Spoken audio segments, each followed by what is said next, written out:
Let's get the show on the road, Mark. Let's talk football. Let's talk football, Greg. I'm looking forward to it. Let's get it on. All right. So we are entering week 7 in the NFL and 8 in college football.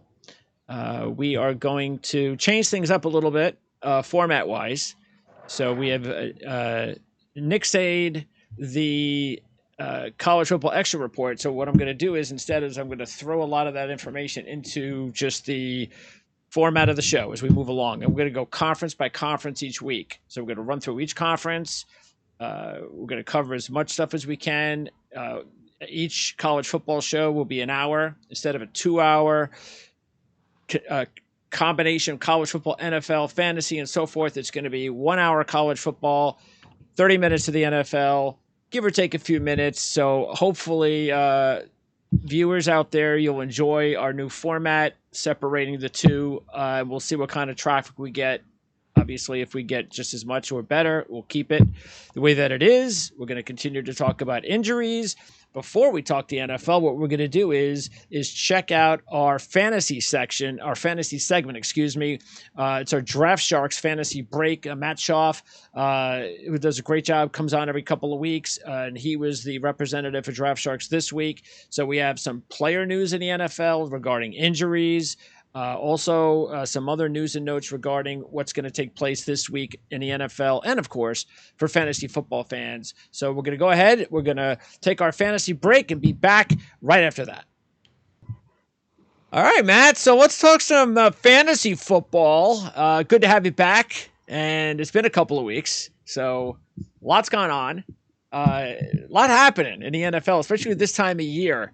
It's still early enough. So there's still, I know for my league and for the one league that I have, I had like no changes the first 2 or 3 weeks of the season. And then all of a sudden, whether it's injuries or, all right, now I've seen this guy for about 4 or 5 weeks. I've seen him enough. It's time to move on to somebody else. So I think do you find that is there like a busier season when it comes to transactions? Or, I mean, is there like a difference between, like I said, being patient, the average owner that's patient compared to someone that just is always meddling with his own roster? There are definitely different kinds of owners. There are some who are making moves every week just for the sake of making moves. And there are some who just stay too stubborn.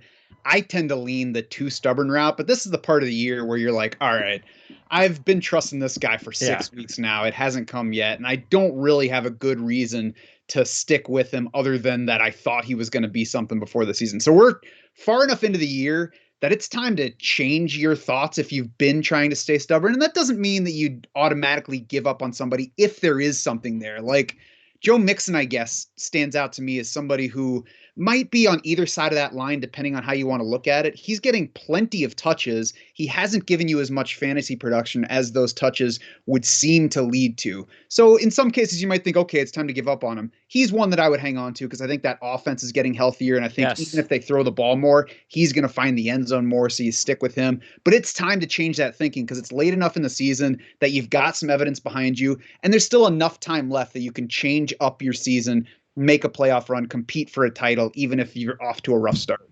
And another thing that's aggravating it with some fantasy owners is that there are owners out there that tend to want to win the trade instead of just take care of yourself. Just what do you need? What do you want? What makes you happy? Don't care about if you put it in the trade analyzer. If it looks like you're getting the raw end of the deal by a little bit, are you improving your team? Are you happy? Just worry about that. Just too many of those guys that feel like that they need to win the trade. I'm not going to lie. I'm probably more on that side where I'm annoying to trade with. Because I think probably it's based in, I drafted this team because I like all of these guys. So, and I know that there's a specific bias to that where you value something that is yours more than something that belongs to somebody else. And I have definitely in myself. So I'm trying to get better at it, but I got to admit that I would probably be annoying to trade with. Okay, interesting. Well, one of these years, hopefully next year, we'll be in That's the right. same league, and I'll find out. At least you Uh, got warned, at least. yeah, absolutely. All right, so let's take a look at. We're going to throw a whole bunch of stuff into our time here. Let's talk about Keenan Allen, because do you believe he's coming back this week? I don't know. I think that if I were going to trust it right now, I would need to know that they are saying he's probably coming back this week. And the last we heard is the team is still considering whether to bring him back this week. So, and we're going to have to watch that right up until the weekend. And they're a touchdown favorite against Seattle. Seattle's played better than most people have thought. So offensively, they're kind of dangerous. But defensively, there's still issues there.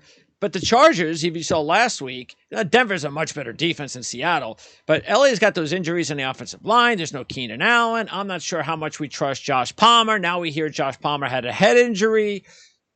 So whether or not he plays. So it's how do you feel about the Chargers at this point? I feel not as good now as I did when I bet on him to win the Super Bowl way back in January, right after February. A lot of people felt like you. Yeah. Yeah. So I don't feel great about him right now, but I still think that there's lots of fantasy upside and real life upside to him the rest of the way. Like you said, there are a bunch of injuries. There's still a competitive team. Joey Bosa's out, still going to be out for a little while longer. So, by the end of the season, they should be a decent that's true. team. Yeah, and Josh Kelly, I mean, he finally gets his chance, and he comes into the game and gets hurt right away. Yeah. And Austin Eckler is a heck of a football player. I still think he's better off as a player that is a 1A, 1B type of running back. But the fact that he's the number one guy and there's nobody even close to being a number two, I think he's really underused. I mean, that guy looks like he could get open just about any time he needs to get open. I know they feel like they got to run the ball a little bit with Sony Michel, but seriously. I mean, I think Austin Eckler can handle 30 touches sometimes in a game, and I just think sometimes he's underutilized. Oh, you're preaching to the choir here. We'd love to see more touches for him. We've seen all the workout videos, so I think his body can hold up to it. So it seems like a plan for the team at this point. And, let's touch on real quick. I think there's an untapped market there for Austin Eckler workout videos. I think he's leaving money on the table by not putting those out. All right. Arizona. Now, there's an interesting situation. So Marquise Brown on my fantasy team goes out right at the wrong time. I was waiting to see what kind of an impact he was going to have with DeAndre Hopkins. I think he would have really taken off more with the deep passing game. But, all right, I got to wait now another month or so. So they go out and they trade for Robbie Anderson. I went ahead and picked up Robbie Anderson. I figured, why not? I had a couple of guys I was able to drop, so it wasn't like I gave up anything important for Robbie. He's not going to play much this week, but Rondell Moore also comes into the picture. So what do you think about, because Robbie Anderson has never had a quarterback like Kyler Murray, and Rondell Moore, it seems like still at this point, there's just too many passes to Rondell Moore at the line of scrimmage in my mind. It's like, when are they going to open things up for Rondell? And then Hopkins comes back, next week? This week. Tonight. There you go. Tonight. That's right. We're talking Thursday. Tonight. I don't know how much we're going to see him, like the old DeAndre Hopkins, but what do you think about the whole dynamic as far as Arizona? Yeah, I think that we'll get a full DeAndre Hopkins tonight because he's not coming off an injury. He's coming off a suspension, so he should be ready physically. Marquise Brown leaving with his own foot injury certainly opens up the opportunities. My questions are, last year before the knee injury, DeAndre Hopkins' target share was down from where he used to be. He was a target hog throughout his entire career, even his first year in Arizona. Until last year, he was down more like 20% as opposed to 27, 28%. So if he's back down there, that's going to hurt him a little bit. I agree with a why not on Robbie Anderson. He definitely has the best quarterback that he will have had at any point in his career, but he's also in an offense that's poorly coached. Cliff Kingsbury at this point has showed us that he's not able to maximize the offensive talent that he has. So I don't trust him to do that with Robbie Anderson. And it is still crowded. Like Marquise Brown went down, but DeAndre Hopkins steps in. Rondale Moore is talented, even if he's underused for what he's probably physically capable of. I think target share wise, I think DeAndre Hopkins will get his. I think Rondale Moore will get his. I think Zach Ertz will still get his. I think that it's tough to find enough left of that for Robbie Anderson, but maybe if their running game continues to struggle, maybe that ups the volume for everybody and gets it to a level where they can all at least be okay. In your buy-sell report this week, I also noticed Darrell Henderson is a sell. And here's the thing as far as where I come in, because I actually had Henderson as a draft pick on my team, but he's probably my top reserve, and we'll see what happens kind of guy. Now, I've played him a few times because of the opportunities that have been there, including last week. But it's just when you have a Ram running back, it's aggravating because they just don't like to run the football. And it's just so annoying, especially if they get down to the goal line and on first down they're throwing the football. It pulls your hair out. But without Akers, you would think this would be a good opportunity for Henderson. Yet, as you guys noted, a big injury. Not only did they lose Whitworth for his career, he retired, but also now Noteboom is out for the season, and that offensive line was already having issues. Yeah, and the extra annoying thing on top of it is every season before this one, it's been a positive rushing situation. So it's not like we look at this team and say, well, they're never good for our fantasy running backs. They're always good for our fantasy running backs. They're just not right now. So what I'm waiting to see on Darrell Henderson, it could go either way. If they don't pick up anybody else, there's a chance he leads the backfield the rest of the way. I don't know what their plan is for Kyron Williams. Sean McVay talked in the summer about there being a role for him. Kyron Williams is a day 3 pick. Limited athlete. He had a very good college career, so he could be one of those guys that's just a better football player than he is a tester, and maybe he does factor in right away, and that's the risk. So when we talk about selling Darrell Henderson, it's if you can find a running back needy team in your league who thinks that Darrell Henderson is their solution, who thinks he's going to be the definite backfield leader the rest of the way and will pay for that, then go ahead and take advantage of that. If you can't find that, I think it's okay to wait and see if Darrell Henderson is that backfield leader the rest of the way, and if Kyron Williams does not take on that, 1B to 1A role going forward. What I liked about Darrell Henderson, the reason I thought he was going to be an interesting NFL player was because he was a home run hitter in college. Awesome home run hitter in college. And part of that, though, is giving the guy the ball. I mean, it's very hard to be a home run hitter when you get 10 touches a game. I would really like to see if they would just, maybe this is the perfect opportunity, but I'm not going to count on it. Can you just give him the ball and don't even why are you bringing in another running back for when you hardly even give this guy touches? Just keep him in the whole game. Every time you get to touch the ball to a running back, touch it to him. See if he can get 15 or 17 carries a game and see whether or not he can actually be the running back that you thought he could be. But that's the other rub with Henderson is at every turn, Sean McVay has said to us, Darrell Henderson's fine, but I don't know if I love him. He drafted Cam Akers in round 2. He brought Cam Akers back 6 months after I know. An Achilles tear. And that infatuation was, ugh. So I now he's paying for it. Yeah. Well, what do you think about Akers? That's actually something that could be interesting if he's available. Obviously, if you have him on your team, just like DJ Moore, who I have. You want DJ Moore to get traded. You want Akers now possibly to get traded if things are going to be this bad. Now, I don't know. I don't have no idea what his personal issues are, though. I think a DJ Moore trade is a dream because he's 25 years old. He just signed an extension in March. I agree. So I don't think he's going anywhere. Cam Akers, I think he has hit some waiver wires in places. I would stash him as long as you're not giving anything up to do it because like one spot that would really make sense for picking up a running back right now is Kansas City.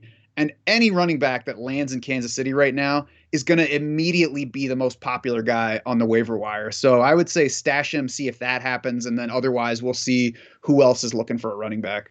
Also at running back, A.J. Dillon, I have him, and it's just been with the whole Packers offense. Now they finally get their offensive line healthy, so it's going to take a few weeks.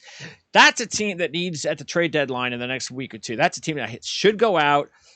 Look, Robbie Anderson was gotten for a late round draft pick. Go out and get a guy like that. Get a receiver, a veteran receiver, somebody that can get deep, can spread the offense a little bit and help your running game. Because without that running game, I mean, just like the Jets last week, they did everything in their power to shut down the Packers' running game. They felt if we could shut down their running game, we have a chance. It's exactly what happened. I think the Packers probably thought, we could go for Robbie Anderson, but we already have a veteran goofball downfield receiver. Sammy Watkins is coming back. That's true. Yeah. But they should find somebody that's not a goofball, though. Right. And if I'm the Chicago Bears, there's a lot of teams. You just mentioned running backs with the Chiefs. You're 3 years away from being competitive. You can't have David Montgomery and Khalil Herbert in your backfield. Trade one of them. Somebody, you're telling me nobody's going to give you a 4th or 5th round draft pick for one of these two guys? Wouldn't you trade one of them? Yeah, I think my only question would be if I don't know exactly how the formula works, but I wonder if they keep David Montgomery through the end and let him sign somewhere else if they get a third round conditional Got it.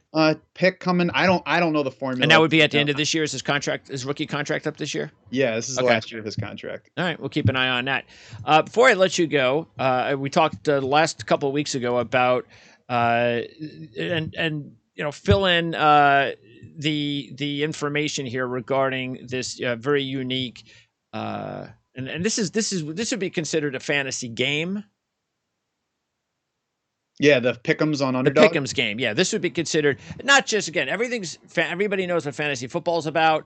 Everybody knows. All right, you compete each week, your team against their team, but this is a specific fantasy game that really is about projecting whether a player is going to go over a certain amount of yards. Is that basically how it goes? Whether no matter what the position is. Yeah, the thing that I really like about this versus fantasy, and we're talking about Underdog Pick'ems, and I do have a free article with our top plays for Underdog Pick'ems on Draft Sharks. That's a free read for anybody who wants to go on and click it. But what I like about it is there are lots of players every week where I'm like, I think this guy is going to do better than expected. I don't think he's going to go crazy though, so I don't have a place to play him. So like Dameon Pierce was that guy a few weeks ago. Trying to look for somebody this week. Like CD Lamb kind of fits that, although I think he can go nuts this week. But there are just these players that you think, I think he could do better than they expect him to this week, but I'm not willing to put, him in my DraftKings lineup because I don't know if he scores 3 touchdowns and I beat 170 other teams. So I like this one where all you have to do is put 2 players together, and I've got 26 picks in this week's article. That's one of the largest selections this week. We've got a lot of players that had big gaps between their underdog line and their Draft Sharks projections. I put these numbers together to see who our biggest differences are. Jimmy Garoppolo, that's a guy that fits what I'm talking about here. Is you don't really want to trust your fantasy team to Jimmy Garoppolo if you don't have to. But I can look at this game. I can see the 49ers being underdogs at home against Kansas City, possibility of a shootout. I can look the past 2 weeks. Jimmy Garoppolo has put up passing yards. His underdog line is 239.5 passing yards. We have him projected for 260.1. So that's a 20-yard difference. So if he gets to 240, I'm winning on that one. So he's a guy that I like playing right there. Yeah, I actually like the Niners this week as well. A couple of reasons. One, and how about, first of all, it is the rematch. A couple of years late, but it is a Super Bowl rematch. So I'm sure there's still a lot of players on the team, including Jimmy G, that have a little bit of sort of like Buffalo last week. But the other one is San Francisco. Get this, they're 15-1 against the spread in their last 16, and the spread's only 3. So it's you're going to cover the spread. You're probably going to win the game. 15-1 against the spread. Their last 16 off of when they're coming off of a straight up road favored loss like they did last week against Atlanta. So that's a weird kind of trend, but these trends really work. You can check out Marc Lawrence's magazine, obviously, which we talk about on this show all the time. But the other thing is, and the most important thing is, they're getting a lot of the key players back, including, it looks like, Trent Williams. So when you get Trent Williams back on the offensive line, and defensively, especially, you get Bosa, Ward back, Verrett looks like he's coming back. That defense will help out a Chiefs offense, which is still kind of looking for an identity, believe it or not. So I can see what you're talking about with the Niners there, especially with Garoppolo. Yeah, this is a game that I think they could win too. So I think it's okay to bet them versus that spread. Speaking of spreads and speaking of the Falcons, kind of tangentially, they're 6-0 against the spread this year. Yeah, that's pretty good, huh? 6-0. Matter of fact, I talked to Kevin Knight, who covers the Falcons for the Falcoholic.com a couple of days ago. So that's available on the channel. They got the game against the Bengals this week. And the Bengals, by the way, they've covered 4 straight games now. So all of a sudden, after a slow start, that offensive line does not look anything like the offensive line from the first couple of weeks. And I'm not surprised, because that's why I was scratching my head early on going, this can't be this bad. They're not they're more talented on paper than the line from last year. But I think we get carried away sometimes early in the seasons when you got to get these guys that got to practice more. And since they don't practice in the offseason as much, you got free agents coming in left and right. All these 5 guys haven't worked together before. None of them have probably worked together before. It's going to take time. And I think that's what you saw with Cincinnati. And that's why I think you're starting to see. And finally, and I have Jamar Chase, finally, he had his bust out game last week. And I only won by 2 points. So I needed every bit of his bust out last week. And I just hope it's not we were in New Orleans, so we had this little, kind of thing going here. Get the ball to Jamar Chase. Why is that such a hard thing to? I don't get why it's such a hard concept. They need to stop. They need to force feed the ball to Jamar Chase. He's that good. Yeah, I mean, I think everything is coming together here. There was a while ago now, but Football Outsiders did some good work on how offensive line quality is not just the sum of the quality of the players. So you can get 5 really good players, but if there's an offensive line that's been playing for 5 years together, then they're probably going to fare better. So even within the course of this season, we can expect the Bengals O-line to get better. The pressure rate allowed has already improved this year. So as you mentioned, they're protecting Joe Burrow better. It also looks like the Bengals are going to lean a bit more pass as we move through the season. That's what happened last year. Late in the year, they were throwing the ball more often than they were early in the season. So if we get more of that, that would be playing to their strengths. That would help everybody in this offense. And I got to tell you, Greg, Joe Burrow is the second quarterback listed in that Pick'em's article. We've got his yardage projected over underdog as well. Not quite as high as Garoppolo, but 16.7 yards above that. So we're betting on him there. Yeah, almost 300 yards, which I can see. Because Atlanta's got some injuries this week, too. They had some injuries last week. They got some more injuries this week. So this would be a good time to probably take advantage of it. Even though Marcus Mariota has done a pretty decent job. And that was a conversation I had with Kevin about what are the Falcons going to do? What if they don't see Ritter? The whole plan was they'd see Ritter at some point, so they know whether or not they need to draft a quarterback next year. So, hey, but that's a good problem to have if you're because Atlanta's got a ton of cash next year in the offseason to spend on. It'll be intriguing to find out which direction they go with quarterback. Mm-hmm. Last question is, if you had to pick one rookie right now, top rookie for week 6. Well, I guess I'd have to go Breece Hall right now. I was worried. I set that up. I set that up entering the season because I was a Breece Hall fan from the draft until like August. Yeah. Then it just became clear that the Jets were going to keep giving Michael Carter the ball, and I should have stuck with it. Fortunately, they got past that, and we've already moved into Breece Hall time, and it just looks like that time going forward. He does look like he's a pending superstar. I mean, he gets his hand, and that's the thing. When you have that many touchdowns like he did at a Big 12 school, you know how to find a way to get to that end zone. That means you got some stuff. And I know it's funny because there were some writers that actually posed, Jet writers, and they kind of posed the question a little bit to Sal, I think it was last week or the week before, about, well, you guys got a little bit of flack for taking Breece Hall so early in the draft because running backs aren't needed so much and you traded up to get them. And I was hearing that and I'm going, okay, yeah, but early second round to trade up and get a running back, that's something, that I mean, I understand what the NFL is going to passing. We all know that, but I think we're starting to see more teams run the ball more. And it's the NFL. I think if you can find a way, like whether you call it a niche or not, if you find something that works, even Atlanta has had success running the football. So teams are so used to playing cover 2 now on first down, second down, third down. They got 6 defensive backs on the field at all times. Why not run the ball? Plus, doing something different in the draft is never a bad idea. If everybody's letting running backs slip, then you could be the team that jumps up if you think there's the guy that, everybody's missing out on. And I agree. Second round, if you want to say first round is too early, fine. But second round doesn't seem too early to me. Yeah. It seems like it's starting to pay off.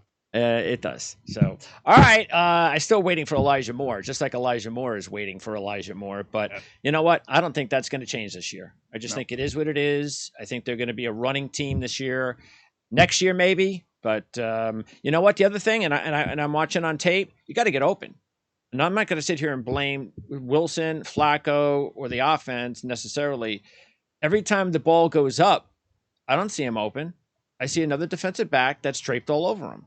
You got to get open. And I don't know. And so that's, there's a whole different story on that. But, when you're thinking about players, just don't always think about why don't you find out whether or not he's being targeted and whether or not he's actually getting open when he is being targeted, because that's why good route running is very important in the NFL. Anyway, and being big and all that other stuff. All right. So, Matt, appreciate it as always. Do you have any interesting parting shots before I say so long? I think I threw out my parting shots. Check out the Underdog article. Let's all win some money together this week, Greg. That would be nice. All right, Matt, let's win money every week, but let's try to really do it this week just because you said it. You bet. Take care, Greg. All right, so we hope you enjoyed that fantasy break from Draft Sharks. Let's now talk some NFL, Mark. Week 7. Before we preview the games in the NFL this week, though, we have to talk about the Buffalo-Kansas City game. What did you think about it, and do you think it has an impact at all as far as the rest of the regular season for those two teams? Well, it looks like everybody's saying in agreement that we're likely to see these same two teams in the AFC Championship game this year. And if we do, it'll ultimately end up being added incentive, I think, for Patrick Mahomes. The game did come down to the last possession of the game for the Buffalo late in the football contest, just like everybody had hoped it would. Yeah. So nobody got disappointed in the football game. Those who bet Kansas City, namely yours truly, were a little bit disappointed in the final score, but it was still very entertaining. And I think the better football team did win the game. It kind of, and then we've said this all season, is you could just tell that there's the difference between last year's team and this year's team. Kansas City just doesn't look. Tyreek Hill's not there. It's just a big, huge hole in their offense, and you get the feeling that if he's on the team, they had what, 2 minutes? Oh, that's no problem. They could have marched down the field, scored a touchdown, won the game, but they have to live now without that. And they do, Grant. Sorry, excuse me for interrupting here, but the point you make is perfect, because it goes to Patrick Mahomes, and everybody says, "Well, Mahomes will be able to, push the ball down the field here," but he doesn't have Hill to push the ball down the field with. Yes, and that's a big complimentary point. So it's a point well taken. Okay, so that was what happened in the big one last week, and there were a few other things that happened to star quarterbacks that's actually going to carry over for me as far as my top plays this week. And that is, you saw Tom Brady, Aaron Rodgers, and Lamar Jackson all lay eggs last week, pretty much. They had eggs in their face, especially Tom Brady, people criticizing, is his personal life getting in the way of his football? Does he even want to be there? Look at his body. Just taking a look at his disposition on the field, it doesn't look like he's interested. Oh, Lamar Jackson, threw the game away as he did. Up 3 points. He makes a boneheaded throw and then he turns over the ball again after they get behind. I bring that up because I was going over their games this week, and I kind of liked each of their games, and I said, you know what? Maybe that's the way I'm going to do it. I'm going to back Green Bay, Tampa Bay, and Baltimore as the 3 superstar quarterbacks get revenge this week, because it does happen. I've seen it happen time and time again. When a really good player, especially a quarterback in the NFL, has a bad game or two, and everybody talks about, they hear it all week or for a couple of weeks about how overrated they are, or all the negative stuff that they don't normally hear because they're superstars. And then they just come out and say, "Oh yeah, I'll show you." So that's why I'm playing Green Bay, Baltimore, and Tampa Bay this week. I'm going to ride those 3 quarterbacks. What do you think about that kind of philosophy? Well, I understand the philosophy, the 3 bad amigos philosophy, if you will, taking them all out together. My only concern is that when you're doing that, and then you take them out on the blind, you do all that, and you look to see if you can cash 2 of those 3 tickets. The question is how much importance is there for the opponents that they're playing in the football games? Is their opponent likely to give them resistance? And if they do, can they push back? So that's what we're going to find out here this particular week, because no quarterbacks have looked as bad, star quarterbacks, as those three did last week. I mean, they were just pathetic. Well, So that's the whole idea, though, and I wouldn't have done it without first looking over the games, as I said, because look who they're playing. You know, Green Bay's playing Washington, and Tampa Bay's playing Carolina, and Cleveland's psyche right now has got to be as bad as any team's after what happened last week and the way they've been snake bitten the weeks before. So I think it's a good week to kind of take advantage of that. So before we get into that, we have to obviously talk about, well, there is a game tonight. But I can't even pick this game because of the fact that I just don't know what yet we're getting out of Arizona every week. It looks like Kyler Murray. I think the ship is almost sailing now with Kingsbury and Murray. And now they're stuck with Murray, but I just don't like what I see there. And now Marquise Brown is out. They get Hopkins back. And they bring in, why would you bring in Robbie Anderson? I mean, that guy's a head case. You're putting that guy in your locker room. Meanwhile, New Orleans, there's still no Thomas, there's no Landry, there's no Lattimore. So I don't know what you're going to get tonight.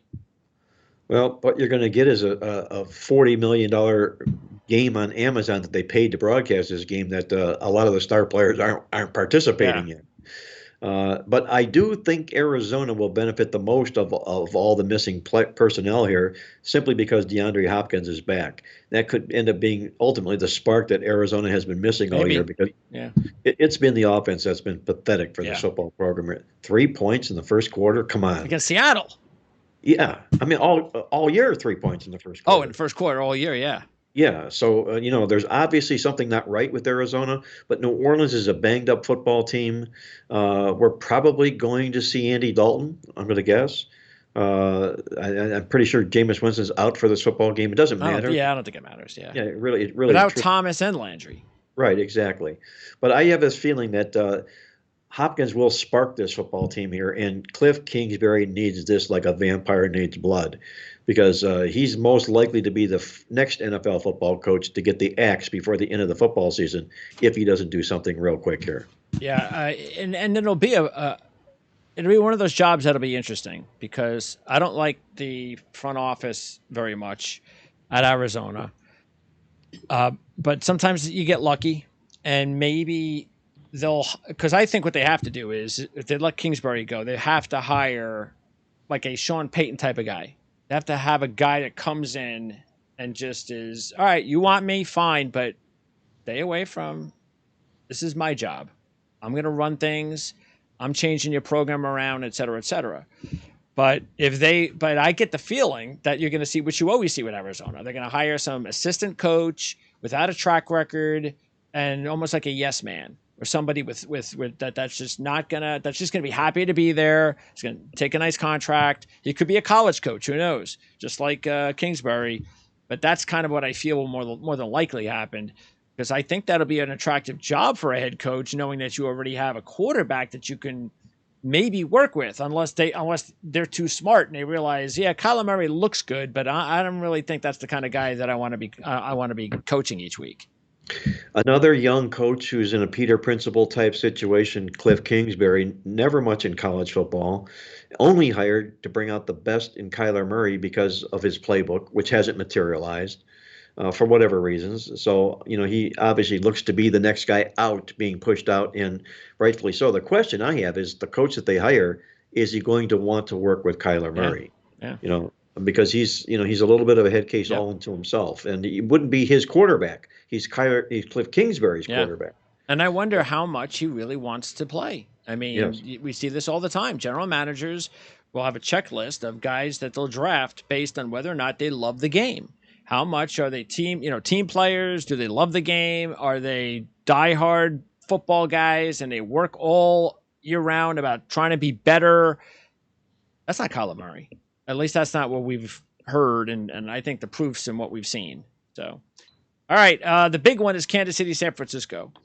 And San Francisco is getting 2.5, 3 in this one. First time these two teams will have met since the 2019 season Super Bowl. I'm taking the Niners. Good trend came from the book. 15-1, San Francisco. Last 16 off a straight-up road favored loss, including 2-0 this season. So they've already been on the road this year twice as a favorite, lost, come back home, won and covered. And one of them was the Rams. And most importantly, they're getting some key players back. Nick Bosa is supposed to be back, Jimmy Ward, Jason Verrett, and maybe most importantly, Trent Williams on the offensive line. So I'm taking San Francisco in the 3. I would agree with you wholeheartedly in the contest here. It's difficult to say we're going to shoot Kansas City down 2 weeks in a row, but we talked about this on our Videocast podcast with Victor King earlier on in the show. It's available on the Playbook Experts YouTube channel. You can watch that. And what we called out was the fact that Andy Reid is all of a sudden being Andy Reid again. He's not winning football games where it matters in the stats on the field. He's been out-yarded 2 games in a row, and he's only won the stats in half of his football games this year. You cannot be pushed around by San Francisco, who's going to chew up the clock and dominate time of possession in a game like this. I like San Francisco in the football game, and these players coming back they'll mean a world of everything for Frisco in this contest. Remember, Greg, 2 years ago, Kansas City beat who in the Super Bowl? San Francisco, right? Look, here's the thing too, and I think we see it a lot with the Rams, especially lately, and we're seeing it, like you said, the last few games. These offensive whiz guys, they tend to sometimes forget that they have to run the football. And look, if you don't like Clyde Edwards-Helaire, and I think he's done a better job than he's done the first couple of years, he's been pretty effective when you give him the opportunity. Okay, that's one thing. And if you don't like him, well, I don't know. Why don't you make a trade with the Chicago Bears and give them like a 3rd or 4th round draft pick to get either David Montgomery or Khalil Herbert? Just imagine one of those 2 running backs in your backfield. There are running backs out there to be had. So either you don't like them or get someone else, but you have to run the football. You have to have balance a little bit, and the Chiefs right now don't have any balance. And they're going to take on a very good defensive team this week. And you saw what happened last week. And I think San Francisco, with these players back, being that they're at home, might even be a tougher spot for Kansas City. Yeah, and it's all about time of possession in football games. It's about running and controlling the clock, and nobody does it better than Kyle Shanahan. They're number 2 in the league in rush attempts per game. I don't see this Kansas City defense stopping that at all, which means you keep the ball out of Patrick Mahomes' hands. You let Jimmy G have the football and see what happens here. This would be top game material had Kansas City beat Buffalo. They didn't, but nonetheless, it's still a really good, solid play here, I think, for San Francisco. Yeah, and overall, not a great week of marquee games. No. I mean, once you get past Kansas City, San Francisco, that's pretty much it. I mean, we'll try to find games and pump them up. But now I'm going to go to those 3 quarterbacks I talked about. Green Bay is a 4.5-point favorite, so I like the fact that I only have to give 4 points in this one because Green Bay is still a better team than Washington. And I found this very strange. Washington has only been a dog of 3 points or more twice this year. They lost both by a 49-18 margin. So bottom line is when they had to step up a little bit in competition, they got beat up. And Green Bay has never lost 3 games under Matt LaFleur. They've covered 11 straight off a double-digit ATS loss. I think they're going to cover 12 straight. I love doing this time of the year, Greg, is talking about the teams in the National Football League now that we've got some games under our belt about if the playoffs started, where would they be? The Green Bay Packers would not be in the playoffs. Yeah. That's how poorly they've played. We knew Washington wasn't going to be a part of the picture, and they're still not. But the big news is Green Bay is playing just that bad this football season here. My biggest bugaboo is living with my midweek alert and all the statistics. Green Bay brings to the table one thing that I always automatically fade, and those are road favorites in the National Football League who allow more than 4.5 yards per carry to the rush, because these football teams really struggle. And if Washington's smart, that's exactly what they'll do. Taylor Heineke, the new quarterback here, I don't think he's going to go up and throw the ball in the air and try and beat Green Bay. They're going to pound it on the ground. And if they can do that successfully, I think they can continue Green Bay's woes in this game. I can only take the points. Okay. Also, the Tampa Bay Carolina game at Tampa. One more thing about Green Bay. Another reason why I like them too is they've lost 2 straight. And you know their opponent next week? Got to be somebody good. Buffalo. There you go. So I don't think they want to be 0-3 in 3 weeks going above that. So they're going to be pretty focused in this one. Tampa Bay, Carolina, 11-point favorite. And I don't know what's going on in Carolina as far as the it was a good thing they got rid of Anderson. So that's a step up. Get rid of the virus in the locker room. That could help. Maybe that'll be what they need. But Tampa Bay's won 4 straight up and against the spread against Carolina by a 150-63 margin. Let's also keep in mind that Tampa Bay's got a skid here of 1-3 straight up, 0-4 against the spread last 4. And maybe we're not hearing it more than we should. And I think it might just be because he's a minority head coach. But you want to know the big difference of what Tampa Bay has now or what they don't have is you're going to take a look at who's the head coach. Bruce Arians isn't there anymore. No, he's not. And that could be a big factor contributing to Tampa Bay's woes this football season here. That and the fact that we're also talking about a quarterback who is 45 years old and showing signs of deterioration. Especially with the offensive line they've had some banged up guys, and it's, you have to have a good offensive line. Unquestionably.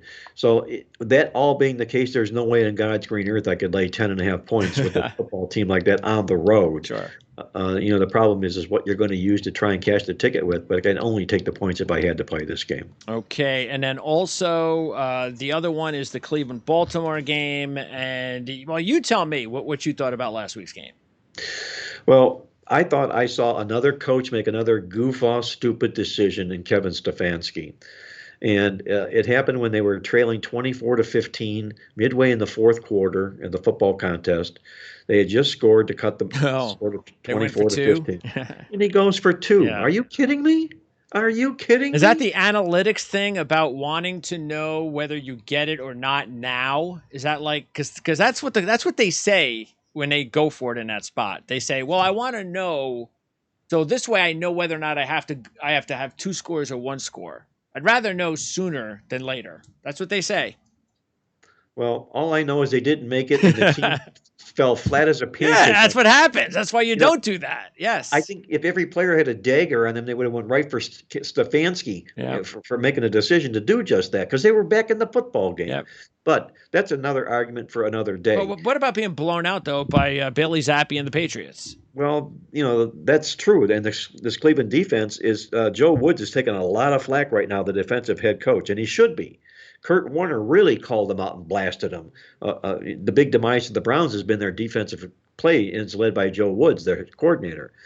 But what works, I think, in Cleveland's favor in this game are 2 things. Number one, Baltimore's rush defense is horrible. Cleveland, they allow 5 yards of carry. Cleveland gets 5 yards of carry. Number 2, if the Browns win this game and next week, Cincinnati, that would be 2 big wins in their favor here. With 2 division wins back-to-back, sure, they're in the race, okay? These are the 2 key pivotal games for the Cleveland Browns on their schedule this year. This week, Baltimore, next week, Cincinnati. If they can get themselves into position, hold the fort until Deshaun Watson gets back, because we're going to see improved play because Jacoby Brissett is just dissolving by the week. Too many starts. It's starting too many. Right. Spot start here. Okay, that's okay. 1 or 2, but we're getting too much of them, okay? So they need to hold the fort here. So if the Browns can run the football, which Bill Belichick took that completely away from the Browns last week, Stefanski was terribly outcoached by Belichick in the contest. If Stefanski can outcoach Harbaugh in this game and let Nick Chubb control the Browns' success and Kareem Hunt, the Browns have a chance. Yeah, a couple of things to be concerned with, though. Looks like Wyatt Teller may not play. Conklin's banged up, and obviously that offensive line is what you're talking about. They have to control the line of scrimmage. Cleveland did win the last meeting, but Baltimore 4-1 straight up, 5-0 against the spread. Their last 5 against the Browns. The key injury news is it looks like Bateman might return. He's missed the last couple of weeks, so he's practicing. That would be a big deal, obviously. He's their number 1 receiver because Duvernay is banged up, and Mark Andrews is banged up at tight end. Baltimore will be at Tampa Bay on Thursday Night Football. And as you mentioned, Cleveland will host Cincinnati on Monday Night Football. All right, speaking of Cincinnati, they're hosting 6-0 against the spread Atlanta Falcons. Cincinnati 6.5-point favorite in the game. They've won 3 out of the last 4. The only loss was that last-second field goal loss at Baltimore. They've covered their last 4. So they've kind of, they've kind of righted the ship there after struggling with their offensive line early in the season. The big trend, the Bengals have covered 10 straight as non-division favorites of 3 or more off a non-conference game. And not only have they covered 10 straight, but they covered one of those spots this year. So I'm staying away from this game, though, because I want to side with Cincinnati, but I can't go against Atlanta. They're just too hot. I've taken them the last few weeks, spread-wise. I do wonder whether or not they're going to lay an egg at some point, because that's what we talked about in college, maybe like Kansas. Sooner or later, they're also 6-0. Sooner or later, you're going to lay an egg, and that's kind of why I'm staying away from this one. Well, a couple of things here. Number one, Cincinnati looks like they may be coming back a little bit, but look deeper, Greg. They're leaking oil. The last 3 games, they've been out-yarded in each of those 3 football games. They get out-yarded a lot, don't they? Yes, they do. They're not playing as well as their record purportedly appears to be. The other thing is backing Atlanta could be harmful to one's wealth. And in our podcast, Victor King called out a great stat in that game about Atlanta being 6-0 to the spread, and what do teams in the NFL do when they are 6-0 in Game 7? Okay.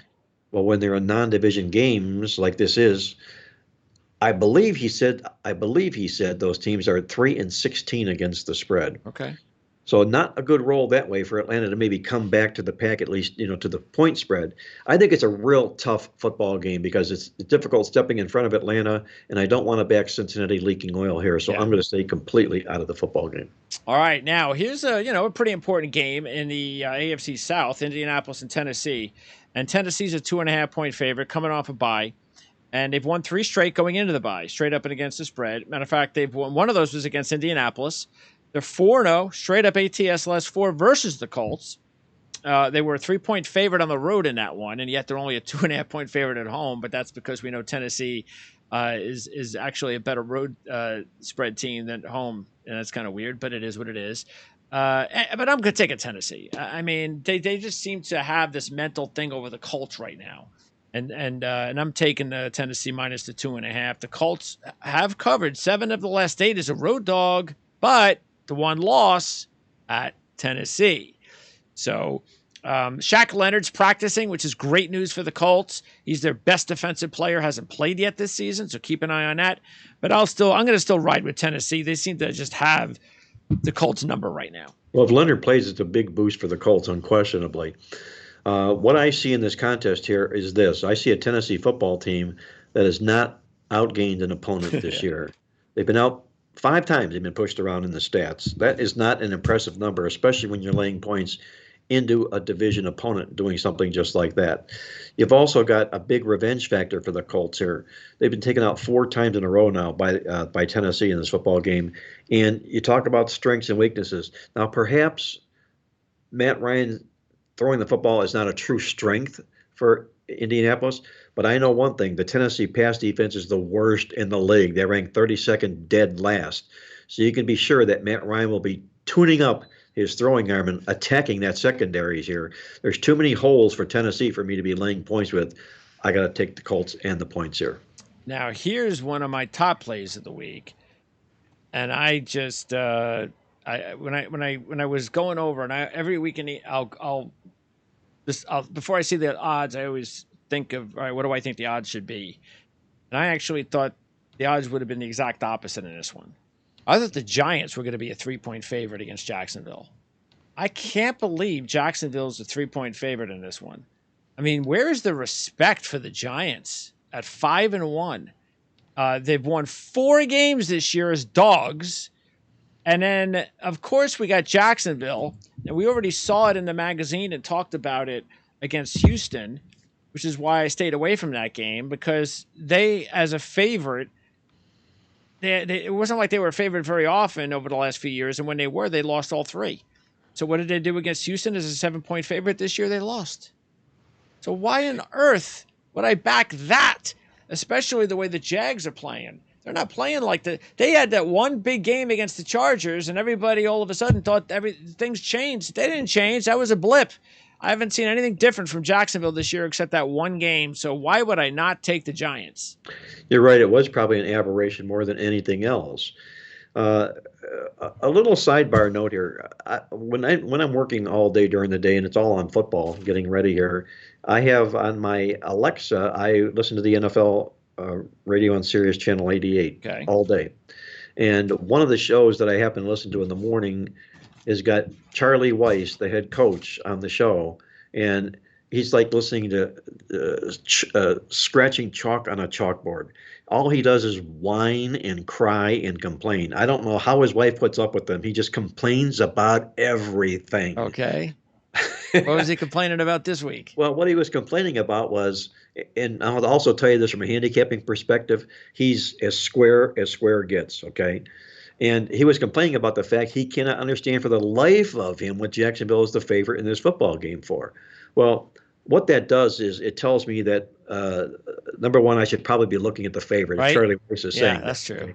But the odds makers know what they're doing here, okay? Sure. And I'm not going to second guess them. Sure. But what I do know in this contest here is Jacksonville, the last 18 times they've taken on teams that come out of the NFC, they've lost 18 straight games in a row and covered the spread only 2 times. Well, they're the favorite, so they've On lost top of it- 18 straight to an NFC opponent. 18 straight to an NFC opponent, and now they're favored. And they're favored. And they're favored, right? And we know and do you think it has to do because AFC is perceived to be better than the NFC this year? It could well be, but I think it more than anything, it has to do with the fact that Jacksonville's not a very good football team. Yeah, I don't understand why that. Yeah, I mean, I'm trying to figure out why they're favorite. Outside why they're favored here. It's a real tough call, and I wish we could bring on Jay Cornegay from the Westgate Superbook and ask him that question, okay? Because there's a lot of people that are wondering as such. The Giants haven't done anything wrong. They've only lost once this year. They are the surprise team in the NFL this year. The Jets right on their heels. But give them their due. They're the underdog here, and I think it's a Rodney Dangerfield role for the Giants here.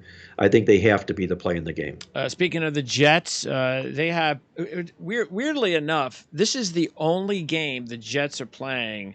I'm pretty sure because I remember we talked about this on our Jets show before the season began. That I'm pretty sure besides the game in Seattle at the end of the season, that starts at 4:00. So all of their games are at 1:00. Wow. So I won't be able to, I'll have a late game because normally I can watch, I black out of the early games and then I watch the Jet game. So I don't know what's going on in the NFL until after I watch the Jet game. And so it's not until 6:30 that I can start watching all the other games. Now it's a late night game. The good thing is I will be able to catch up on the 1:00 games because, obviously the Jets aren't playing, but it does mean a late night editing some of the shows I have to do. But they're a 1-point dog at Denver. And here's a couple of reasons why I'm going to go with the Jets. So I think I went with the Jets once this year. And that is the fact that, first of all, we know Russell Wilson's hamstring is not very good. So, and I don't care if he plays. He might even be better off that he plays because I don't want to go down that road of a backup quarterback because we know we've talked about that before. So many times. I don't want the backup quarterback starting. But let's keep in mind that Denver went Thursday night football, overtime. Monday night football, overtime. Short week. Now they play the Jets. You know what they have to do next week? Go to London. Wow. So they go from primetime overtime, primetime short week overtime, come home.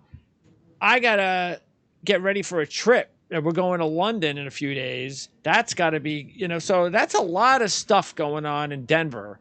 Jets aren't dealing with any of that stuff. They get to sit back and have Denver come in and off a short week and all that other stuff. And obviously their confidence level is better than I've seen it probably since Rex Ryan was on board. And I'm not even joking. So I'll take the Jets in the 1. That's a good point about London next week. We published a thing called the Black Book, and there again these articles that are themed around music themes, and one of them is in how teams perform before they go to London. And especially when they're at home the week before London, they do not do well. That's the role for Denver this particular week. In the New York Jets, you got a football team here now that has won 3 consecutive games in a row, all in the role of an underdog. Yep.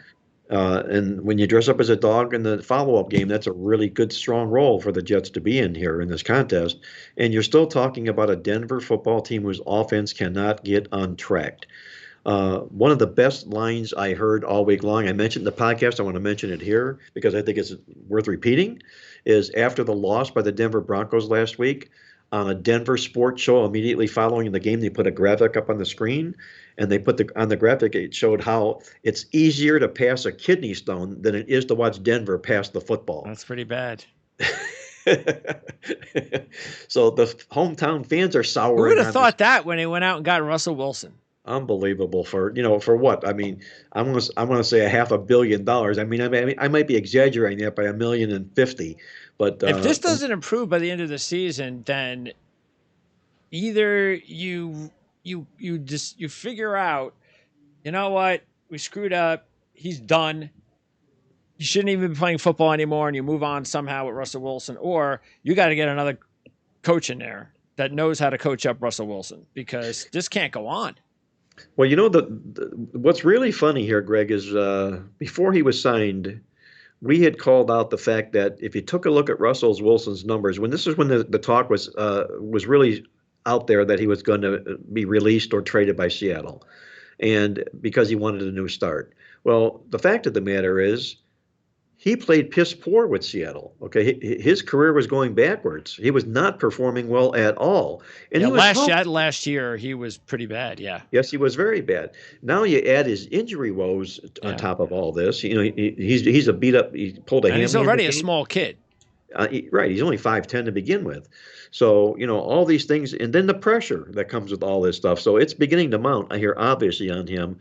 So, like the Giants are a Rodney Dangerfield play, I think so too are the New York Jets in this game. Interesting enough, though, is Denver's been in all these games.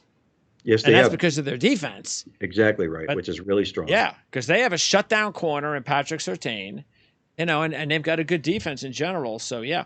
All right, next up. Oh, by the way, also, Denver, 5-14-1. The last 20 is a home favorite. 0-2 in that spot this year. Next up is Seattle and the Chargers. Speaking of Russell Wilson, his former team, and boy, do you think the Seattle fans would think that they're better off with Geno Smith right now than Russell Wilson? I just feel so good for Geno Smith as a Jet fan. I know he was ridden out of town here, but almost deservedly so, because he was a very immature player. And it was a bad mix. New York, immaturity. But they let him down, the front office, the coaching. It wasn't very good. And then he basically sat the bench for the past 5 or 6 years. So good for him. And this happens. We've seen this happen enough over the years, Mark, where you get these quarterbacks, these veteran quarterbacks that did nothing in their 20s and then come out in their 30s. And all of a sudden, so we'll see what really works for them is the fact that he has still really good receivers. He can go to Lockett. He can go to Metcalf. So that's really what's working there. And he's got an exciting young running back, the kid from Michigan State. So, and by the way, the two tackles are rookies. So every game that goes on, they get more and more experience. But their defense is still an issue.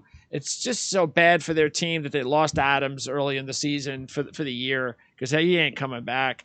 I don't know what to think in this game, because the line's dropped to 5, and the Chargers are also dealing with a myriad of injuries, and they haven't looked overly impressive either because of that. No, they haven't. In fact, I think I have the Bolts on my play on list here until they can start proving different. Last week, Justin Herbert throws the ball over 50 times and does not throw a touchdown pass. There's something not right now with the Chargers. As far as Geno Smith is concerned, I think it's all about maturity, like you mentioned here. He's in his 30s. He's now mature. He's not this brash young kid. I remember he's from down here in South Florida, and he thought he was king when he was down here because he was playing in the National Football League. That's not the case anymore. He's played well enough to the point where if a vote were held today, he would be the NFL Comeback Player of the Year. Yep. So Seattle, are they concerned that Geno Smith is quarterbacking now instead of Russell Wilson? Not at all. No. They're loving it. He's cheaper, too.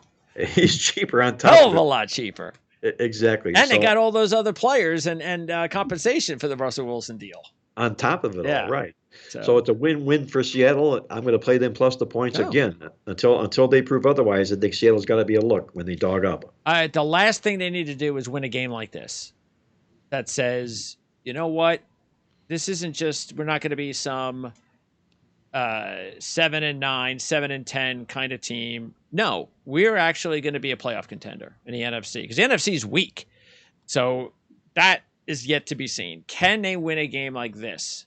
So we'll see. Houston and Las Vegas. Las Vegas is a 7-point favorite, and I am going to make a prediction that I believe that Las Vegas by December will be in playoff contention. That means that once we're in December, when we look at the book and the standings and who's in and who's contending, I think they're going to contend. They've lost. We know they've lost 4 games by 14 points. It's not because they're a bad team. It's a new staff, there's new players there. They're learning to play with each other. They probably should have beat Kansas City. They should have beat Arizona. So not only were they in games where they were close, but they should have won those games. So I think coming off the bye, this is your opportunity because what I just said goes out the door if they lose this week. You have to beat Houston. They will be a playoff contender if they play Houston every week. Yes, they will. Next week it's New Orleans, and then after that it's Jacksonville. So they have a chance to get some of that. If they can win these next 3 games and go 4-4, then we'll see. Well, Houston's not nearly as good on the statistics as they are so far in the ATS point spread wars this year. They've been outgained every football game they played so far this football season here, and they're 1-7 straight up into the number against rested opponents. So this is an opportune time for the Raiders to step up and do something like this. I just have it in my blood. I don't like to lay touchdowns with teams with losing records, which the Raiders are. Oh yeah, so, I'm not touching the game either. Right. So until they can step up and prove it and become a winning team, then we'll start talking about backing the Raiders. But I would not be biting on the Houston Texans in this game. That's my closing thought. And then the primetime game is Pittsburgh, Miami, Chicago, New England. I'm taking both games. I'm taking Miami. Tua is back. They're 3-0, straight up and against the spread with Tua. Hey, Pittsburgh, you did good for me last week. That was my lone money line play. So we talked about it. That was an interesting shot at taking the Steelers as a plus 350, and they came through. But again, Tua is back. And then the Patriots are an 8-point favorite. So I'm jumping all over the Patriots in that one. They've won their last 2 games by a 67-15 margin. I don't think Chicago's changing who they are. We know who they are. And the Patriots have all of a sudden, they're on a roll. And it's a Monday night game. So I don't think that's going to be a 4-quarter game. I think New England should have that sewn up by the 4th quarter. Well, I'm with you with Miami and Tua in this football game here. They got out to that great start. He goes down. They lost 3 in a row. I think it's time for a reversal of fortune in Miami with Tua being back and with the Steelers coming off that big win last week in which they were clobbered in the yards. So they arrive here off of a phony win, if you will, in that sense. They're also honoring, by the way, the 1972 undefeated Dolphins in this football game, a 50th year anniversary. And the team that Miami beat to go to the Super Bowl was the Pittsburgh Steelers. Okay. But you do have Brian Flores coming back here, whatever that means. I don't know the mess of Miami and Brian Flores, but nonetheless, I hope that's not part of the factor. No. The other football game, though, I'm going to go opposite sides with you on this here. Now, word is Mac Jones looks like he's going to play. Now, the question is, will Belichick play Mac Jones? Because Bailey Zappi has done nothing wrong with this football team here right now. And in fact, we've used this phrase before in the past. Remember when Drew Bledsoe finally went down and who came in? I think he's going to stick with Zappi. Well, I think he should, okay? I think he really should. Why shouldn't he? He's got nothing to lose. No, exactly. You go with a hot hand as long as the hand stays hot. Yeah. It's just that simple. But if he does make the change, I think it's a mistake. Anyway, from the handicap perspective side of the things here, you have New England coming off the big win over Cleveland last week. And Chicago does one thing well, and they run the football well. They carried over 5 yards a carry. And you talk about losing teams that run the ball over 5 yards a carry as underdogs. They're very, very good plays because the opponents oftentimes play down to their level. Okay. And this could happen in this football game. New England could come down to Chicago's level in a football game like this. So for that reason, I'll be taking the points with the Bears. Next week, as far as the marquee games, the NFL gets better next week. Baltimore, Tampa Bay, we talked about that on Thursday night. Patriots, Jets could be a real interesting game on Sunday. The 49ers and the Rams, we get a rematch there. Sunday night, Green Bay, Buffalo. We talked about that. And we also talked about Cincinnati and Cleveland. So those are some of the big games in the NFL next week. As far as college football, you have the Georgia-Florida matchup. You got Kentucky, Will Levis, and at Tennessee. So that could be an interesting game with Tennessee playing their first game after a bye. Well, pretty much a bye. I think they're playing a FCS team this week, coming off the Alabama win. Ohio State, Penn State, Syracuse, Notre Dame, Pitt, North Carolina is a big game in the ACC. Yes, it is. Oklahoma State and Kansas State could be a monster game in the Big 12. And not much going on in the Pac-12, but there is a Thursday night game, and it should be, it's an interesting Thursday night game between Utah and Washington State. So that's what's coming up next week on some of the marquee games we'll be talking about. Don't forget to check out Playbook Experts. That's the YouTube channel. The link will be in the description area of this page of the video you're watching. Again, please subscribe if you enjoyed the video. Like, comment, definitely comment if you want to make a comment or ask questions at all about what we're talking about. And Mark, your guys are going to continue to post more reports that we'll be posting up at playbookexperts.com, and then you'll return again next Wednesday for your ATS show with Victor. For our Against the Spread podcast/videocast, you can watch the videocast now, thanks to Greg, or listen to it on SoundCloud, the Marc Lawrence Against the Spread podcast. We'll be doing that next Wednesday, and I'll look forward to visiting with you once again next week, Greg, as we go around the horn on the college and NFL cards. Appreciate it, Mark. College football, by the way, college basketball starts next month. Don't mention it. Don't even mention it, please. We'll wait until January for that. Yes, thank you. Thanks, Mark. Have a great week, Greg. Be well. Stay safe.